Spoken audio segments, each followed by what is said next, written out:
If you thought last year was stacked for anime, this year just said, hold my drink. We are looking at a year where the big three legends are returning, the grandfather of isekai is reclaiming its throne, and a certain tiny war criminal is finally making her comeback after 9 years of waiting.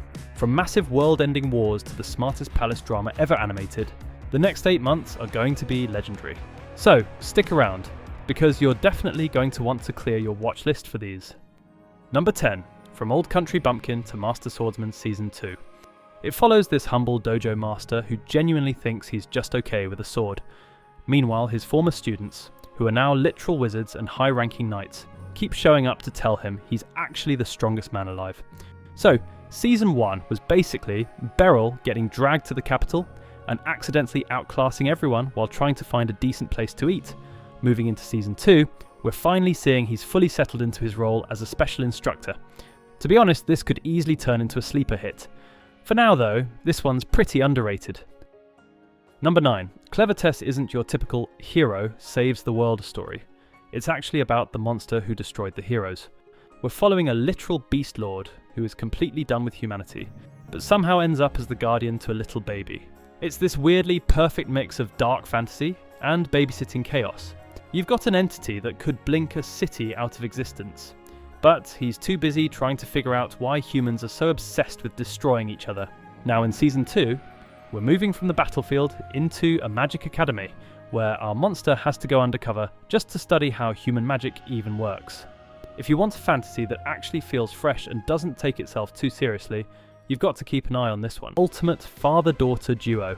If the dad was a legendary blade, the daughter was a tiny, death-dealing catgirl.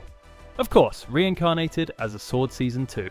Season 1 did a great job, setting up Fran's goal to evolve the Black Cat tribe, and now the stakes are actually getting global.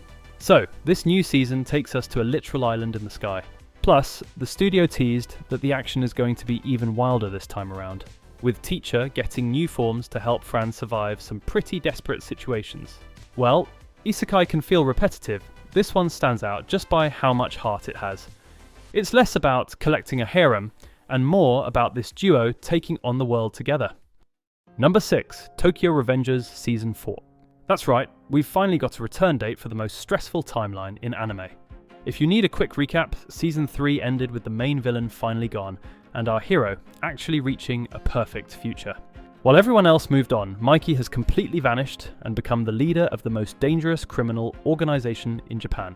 Season 4 hits this October, and we're moving away from the schoolyard fights and into a full-scale war between 3 massive underground empires.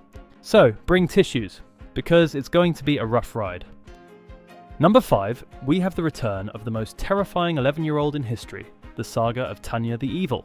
Season 2 is finally dropping this July, and honestly, the animation looks like a total level up. If you are new here, it follows a man who is reincarnated into a world that's basically a meat grinder, and he has to navigate the political and military chaos, while being trapped in a little girl's body. Season 1 and the movie were just the warm-up. So, the Empire is backed into a corner, and Tanya is forced to lead an experimental unit. That's basically a suicide squad. If you're tired of heroes who win with the power of friendship, Tanya is here to win with the power of pure hatred.